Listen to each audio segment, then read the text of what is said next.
지혜와 성령이 충만하여 라는 제목으로 하나님의 말씀을 증거하도록 하겠습니다. 6장 1절에 보면 그때라는 단어로 시작합니다. 그때가 언제인가 하면 앞절에 5장 42절에 보면 그들이 날마다 성전에 있든지 집에 있든지 예수는 그리스도라고 가르치기와 전도하기를 그치지 아니할 때를 말합니다. 그때 어떤 일이 일어났냐면 많은 제자들이 생겼습니다. 예루살렘 교회의 성도는 날로 늘어나서 많은 사람들이 모이게 되자 공동체 안에서 문제가 생기게 됩니다. 어떤 문제가 생기게 되냐면 예루살렘 교회에서 매일매일 구제를 하는 일이 있었는데 이 구제 일을 하는데 자꾸 헬라파 과부들이 이 구제 대상에서 빠지게 되는 것입니다. 원래 예루살렘 지역에 살던 지역에는 히브리 과부들만 예루살렘에 살던 그 지역에 히브리 과부들만 자꾸 구제 대상이 되는 거였습니다. 일로 인하여서 공동체에서 원망이 생기고 불평이 일어났습니다. 이 문제를 해결하기 위해서 사도들이 한 가지를 제안하는데 그것은 무엇이냐면 업무를 나누어서 하자는 것이었습니다. 7 집자를 세워서 구제와 성도를 돌보는 일을 맡게 하고 사도들은 말씀과 기도에 힘쓰기로 하는 것입니다. 우리가 하나님의 말씀을 소홀히 하고 자선 사업에만 몰두하는 것이 바람직하지 않다는 의미입니다. 여기서 오해하지 말아야 할 것은 소외된 자들을 돕는 일이 말씀 전하는 일보다 덜 중요하다라는 의미가 아닙니다. 단지 사도들이 그들의 부르심을 받고 전념해야 할 것은 기도와 말씀 사역이라는 것입니다. 제자들이 이 일을 해결하기 위해서 교회에 있는 모든 성도들을 소집합니다.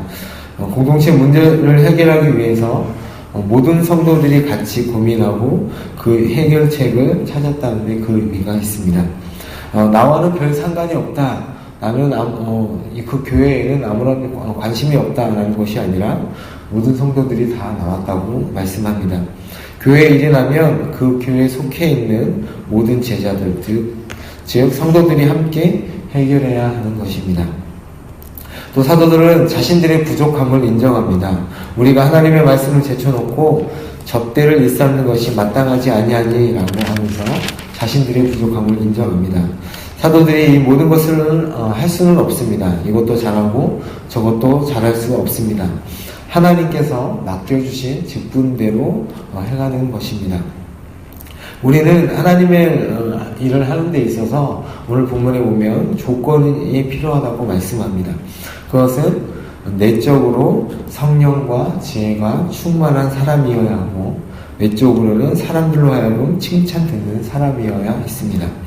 사도들의 이 말을 인하여서 온 성도들이 기쁘게 여기고 성도들이 직접 7사람을 사도들 앞에 세우게 됩니다. 교회 일꾼들을 세우는 데 있어서 성도들의 기준은 다른 데 있지 않습니다. 세워진 사람들의 이름을 보면 그들의 출신을 알 수 있는데 이들은 다 인종도 다르고 직업도 다르고 이 안에는 보통 사람만 있는 것이 아니라 다른 지역에서 교회에 들어온 사람도 있습니다. 사도들이 이들을 하나님 앞에서 기도하고 이들을 세웁니다. 그 결과 어떤 결과가 나타나냐면 하나님의 말씀이 왕성해졌습니다. 성경의 교훈과 양이 많아지고 질이 깊어졌다라는 의미입니다. 두 번째는 제자의 수가 심히 많아졌다는 것입니다.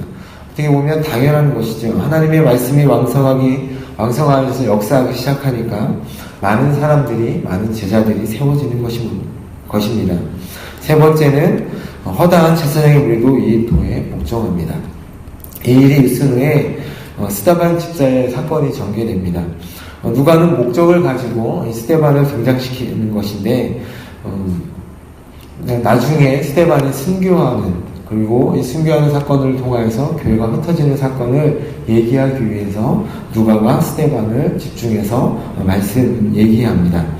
스데반과 어떤 일이 있었냐면 많은 그 교회에 있었던 지도자들이 논쟁을 벌이는 사건이 있는데 유대의 지도자들이 스데반과 논쟁을 벌이는 사건이 나옵니다. 여기 보면 이 유대인들은 어떤 사람들이라고 얘기하면 자유인들이라고 합니다. 구절을 보면 자유인들, 즉 구레네인, 알렉산드라인, 길리기아와 아시아에 온 사람들이 스데반과 논쟁을 벌입니다. 어떤 논쟁을 벌이냐면 이들이 스데반을 고소하는데 모세와 하나님을 모욕했다. 그리고 거룩한 것과 율법을 거슬러 말하였다. 나사렛 예수가 성전을 헐고 모세가 전해준 관습을 뜯어 고치겠다는 말을 하였다는 것입니다. 이 고발의 내용들은 다 거짓말입니다. 지혜와 성령으로 말하는 스데반의 논쟁을 이기지 못해서 그들은 어쩔 수 없이 백성들과 장녀들 그리고 서기관들을 충동해서 총회 앞에, 공회 앞에 끌고 옵니다. 하나님의 지혜와 성령으로 충만한 스데반의 얼굴은 맨 마지막 오늘 읽었던 15절의 말씀을 보면 천사의 얼굴과 같더라라고 말씀합니다. 오늘 본문에서 주목해서 보아야 할 것은 하나님의 일을 하는 사람의 특징이 나옵니다. 그것은 바로 지혜와 성령이 충만한 사람입니다.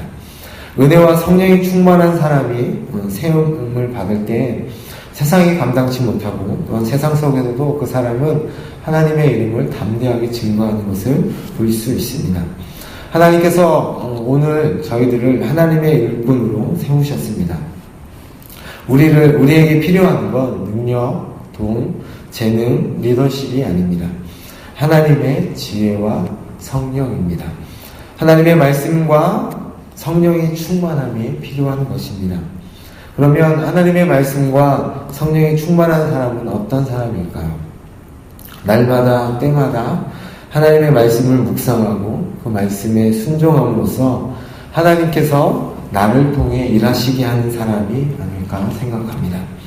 오늘 나온 스데반 그리고 7 집사는 특징이 하나가 뭐였냐면 지혜와 성령이 충만한 사람, 곧 말씀과 성령이 충만한 사람이었습니다. 오늘도 이 말씀, 내가 하나님 앞에 지혜와 성령이 충만하여서 하나님께 쓰임받는 하나님의 일꾼으로 세움 받으시는 여러분이 되시기를 예수님의 이름으로 축복합니다.